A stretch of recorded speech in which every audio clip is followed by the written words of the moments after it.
Greetings, Commanders. This is Commander Quaid coming to you from the lovely Aquanox Orbiter in the München system. I have another video for you, a quick explanation of the background simulation. You may recall, or maybe not, that the Aisling Duval Slack team has been working hard on figuring out the background simulation from sort of an experimental standpoint. We've written up a guide and have been in the process of updating it for the post-engineers 2.1 1.6 patch. And I thought maybe a quick video using some of the info we've gathered as an introduction would be a nice way to go forward. So here is the essence of the background simulation. Everything you do in the galaxy, in this game, has an effect on the background simulation. Every planet you scan, every ship you kill, every ton of cargo you trade, every mission you complete is interwoven with the simulation that underpins the factions and space stations and planetary bases and powers of the galaxy.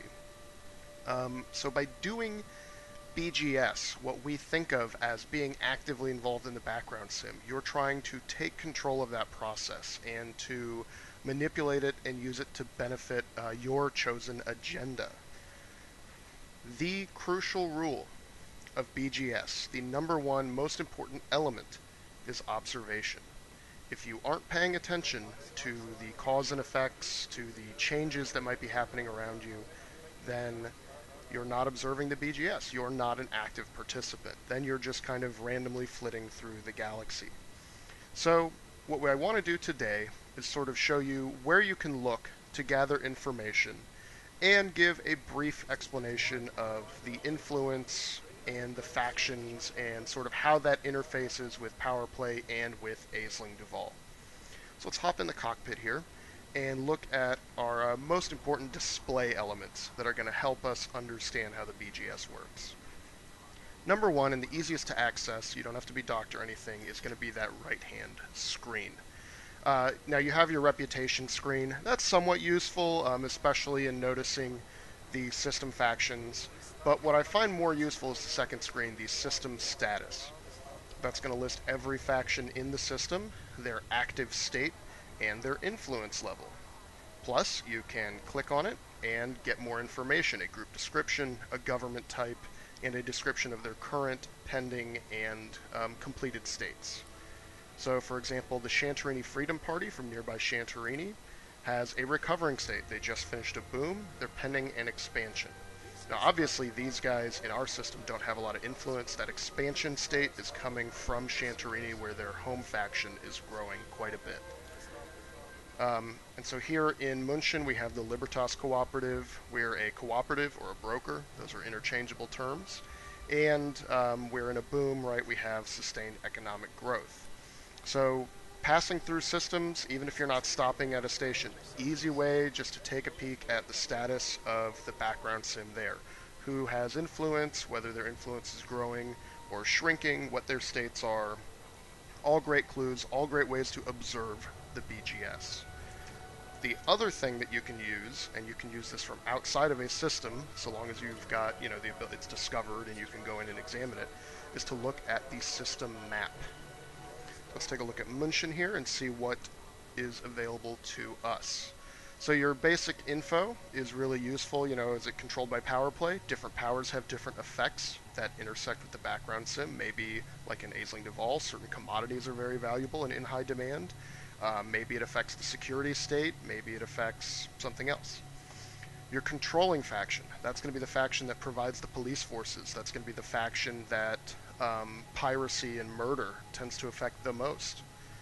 The government type, right? We're a cooperative. Now remember, on the right-hand screen in the cockpit, that said we were a broker. Like I said, cooperative and broker are interchangeable.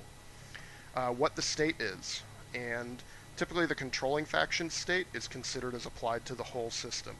So if the controlling faction is in boom, or civil unrest, or whatever, that's going to have effects throughout the system. Their allegiance. There are no imperial cooperatives, so we are considered an independent government, even though our minor faction that we created works for Aisling Duval. System population, system security, right? Security is important.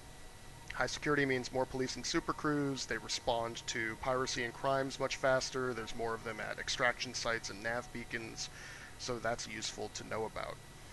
Then scrolling down, you'll have each faction. These will be listed in order of influence. How much power do they have within that system relative to the other governments? So Libertas is the controlling government, right? We've got the most influence, and some of this information is the same as we saw, but it also adds a relationship with them. Same thing, I'll tell you their states, right? Maybe my relationship's not as good with some of these because I've been hunting them for bounties, that sort of thing. So, where else can we look? And this, I think, is also a very important location, and since 2.1, it's become very important. This is your station screen. Now, before we go into the new missions board, I want to point something out. This right-hand column has very, very useful information for anybody doing background sim. Traffic report, right, tells you how many ships have gone through this location in the last 24 hours. This lets you know, is it a busy system? Are a lot of players coming and going? A lot of ships coming and going? It's important to note, this is not 82 players have passed through. If I go and come and go and come, every time I come back to this system, it will count me as another ship. So if you have a team of 10 guys that are running around like crazy in and out of the system, you'll drive that number up. But it's a good reference to look day after day and see, oh, did we go from 100 ships to 1,000 ships in the last 24 hours? You know, what's going on? Is there a community goal active? Is there whatever? Useful metric to keep track of to know whether other people are messing around in your simulation. Same thing with the crime and bounty hunter report, you know. There have been almost no bounties issued here. Not a lot of crime, not a lot of people pirating ships or murdering people here right now. Bounty hunter report, you know, somebody must be bounty hunting because they've turned in a couple, you know, not a big number. By the end of the day, that will likely be in the millions. But just little extra metrics to help you see how traffic is flowing in the system and maybe a little bit of a clue as to the activities that might be going on from the players that you may never see, right? They could be in solo or private or just happen to not be in your instance. Let's take a look at the new mission boards, because this is your main way of managing your faction and their influence. The mission boards are completely overhauled since the patch, and they give you a ton of useful information. So let's take a look at Libertas Cooperative. Here's the lovely lady Frontier gave us to represent our faction. Some sweet dreads and a little bit of goth makeup, so that's nice. This quote underneath her description is useful. Usually the final sentence is a descriptor of how that faction is doing within the background sim. The system economy is strong, and when the economy is strong, we all share in a benefit. That's important. That's a hint that we are in a boom state, that the economy is growing and things are going well. And you'll notice too that when the missions come up, now I'm in my courier, so it doesn't have a ton of cargo, but you'll start to generate a lot of boom trade missions. And so these are things that are hints. Okay, the economy is going strongly, they want a lot of trade, and what these missions will do is, you know, you'll deliver these, and it will, you know, so some outpost somewhere, and it'll help increase that boom. So in addition to getting improved reputation with the faction, improved influence for the faction within the system, you'll also get an economic effect that will be a descriptor of any completed mission. And then, of course, there's the same sort of system description. It gives you your reputation, their influence, pending and recovering states, so anything that's upcoming or is just completed can all be there. You know, other factions will have something different. The Santorini Freedom Party, remember I mentioned that they're in an expansion state. Their statement will say something about them expanding. More systems will fall under our influence before long, right? So that's stating that they're going into expansion, and that's a good little hint that they're doing, you know, something. Now, again, this system, or this government, has no influence here. Very little, 13%. So this is coming from their home system. Certain states, like expansion, will apply across all of their different little factions in every system, regardless of where the expansion is coming from. So that's your basic thing, right? You've got your different factions. They're going to offer you missions. The missions will change based on the economic state So if there's a civil war, you'll get missions related to a civil war. If there's a famine, you'll get missions requesting food and stuff like that. Medicine, maybe, for an outbreak, it would be a good example. What other ways do you have to manage influence? All right, obviously you're going to have your mission board, but even on here, you've got a few other things. Your local security. Gaining fines and bounties on yourself means that you're going to be uh, doing crime in a system. That's going to damage the influence of the controlling faction. And you can do the inverse. You can collect bounties, and that will help influence of the faction that bounty applies for. So, in this system, if I want to help Libertas Cooperative, turning in bounties for people who are not Libertas Cooperative is not going to help them, right? That's going to help the other factions. So that's something to keep in mind as a bounty hunter. If that's your preferred methodology, you need to be handing in faction-specific bounties to help that faction, and then go somewhere else to hand in those other ones, if that's an option. Or maybe bounty hunting just isn't the right approach at that time. Combat bonds, of course, if there were civil wars and wars active. Commodities market. Trade helps economies, right? Certain things are in demand, certain things are in supply. Meeting those supply and demand differences is going to be a good way to help improve system economies and improve the influence. You will improve the influence of the faction that owns the station, right? So if you wanted to help Libertas here, you could trade with a Libertas station. If you wanted to help that Chantarini Freedom Party, don't know why you would, but maybe you do, you could go to their system and trade with their stations. And then the last one that's important is, of course, universal cartographics. Handing in exploration data does two things. It can trigger a boom because that exploration data is valuable and it's considered like a large economic influx. And it also improves the quality of living in the system, which helps improve commodity prices and things like that over the long term. It's considered scientific advancement, basically.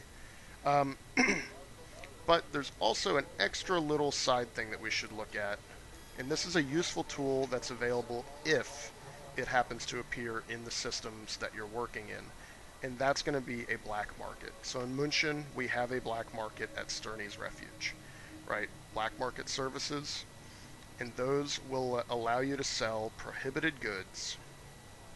Ooh, unknown probe, that's interesting. When a government outlaws things and you trade with a black market, it will damage the faction that owns that black market, right? So if you wanted to hurt Libertas Cooperative, come bring us a bunch of narcotics, come bring us a bunch of battle weapons. Those are going to have negative effects on our system. Not only will you be trading at the black market, you could even get scanned and generate some fines and bounties, which is another way to hurt our influence. So if you're looking in a system and you have some controlling faction or a faction that has a station and you want to damage them, a black market is a great way to do that.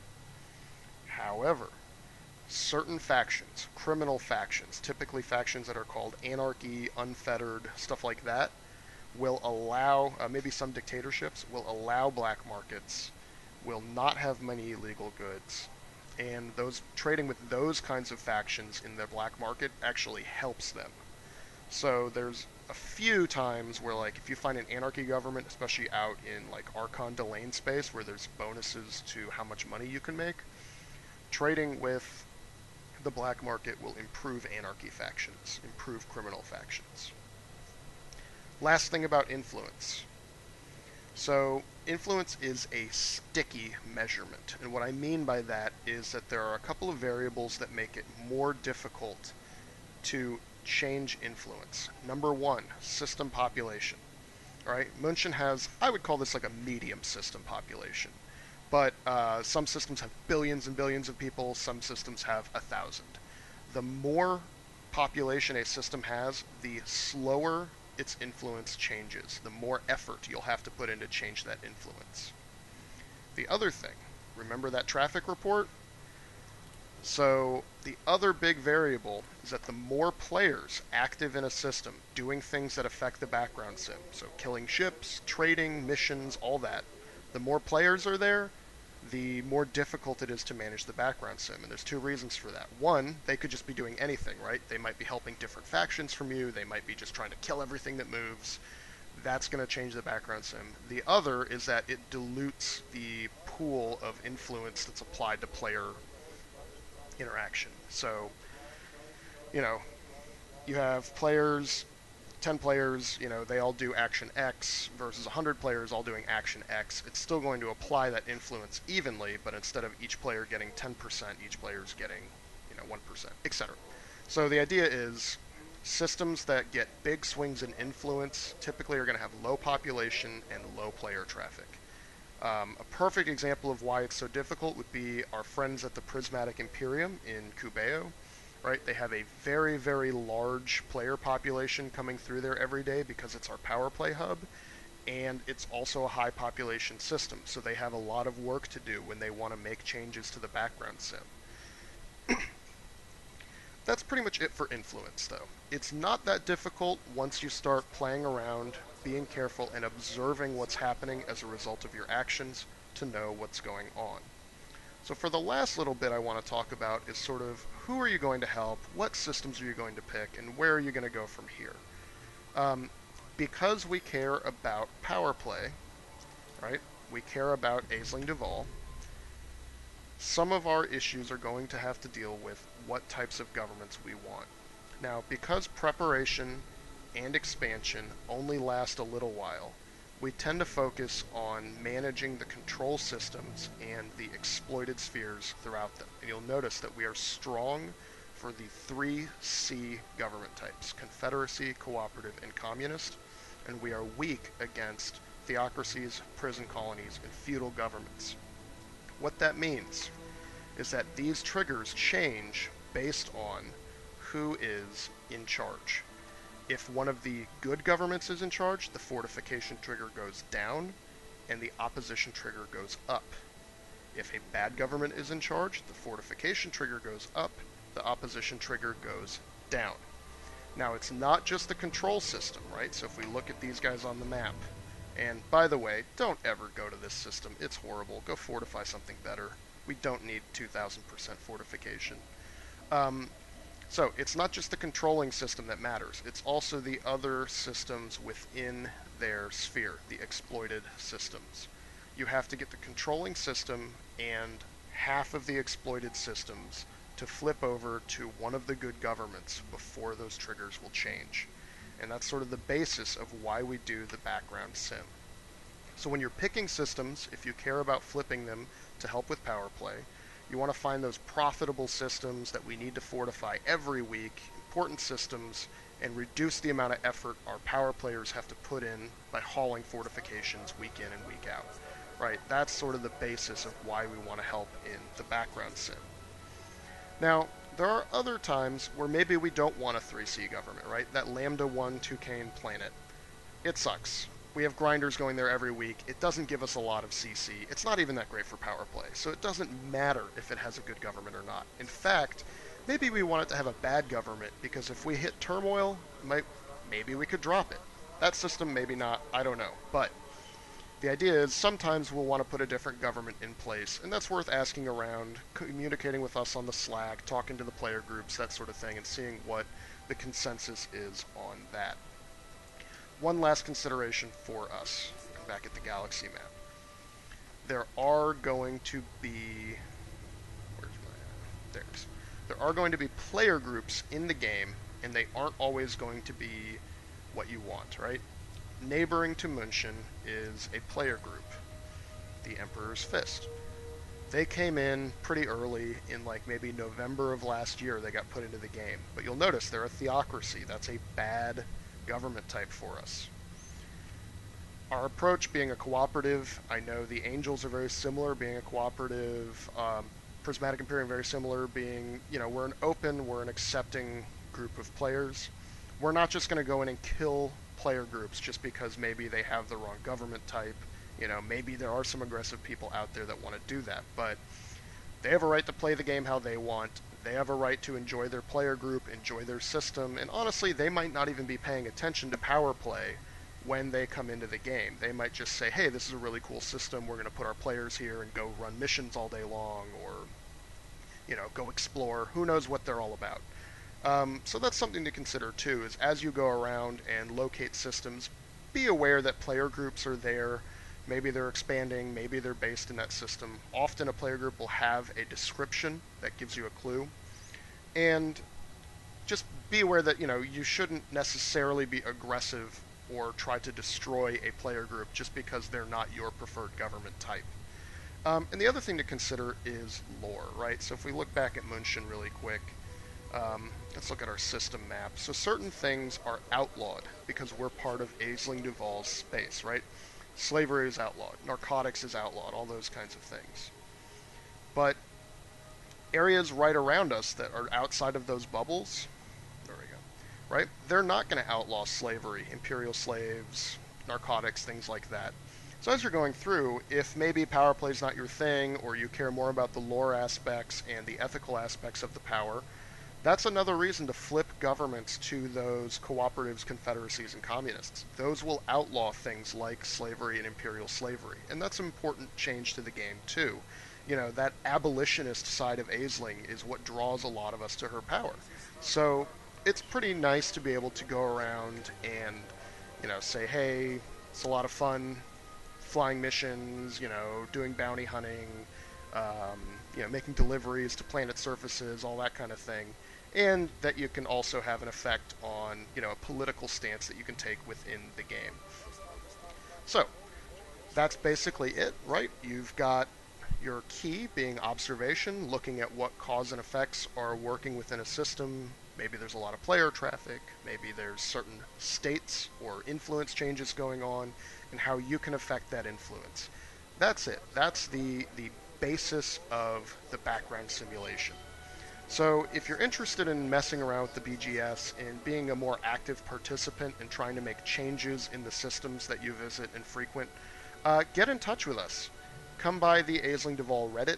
Come by the Aisling Duval Slack community. There's over 600 commanders on the Slack, with about 100 active every day on a day-to-day basis, and some that check in pretty frequently, even more so. So it's a pretty vibrant community, and I'll link everything up under the video, as well as post this on the forums and Reddit and all that good stuff too. But yeah, I encourage you to take part in the background sim. You're welcome to come to München and help out Libertas if you want, or check out any of the different player groups and work for their factions. Power play is a broad thing, and that can be your focus, but it doesn't have to be. You can work for someone, and it doesn't necessarily have to be through the same grindy merit-based mechanics. But yeah, fly safe, commanders, and best of luck on your adventures.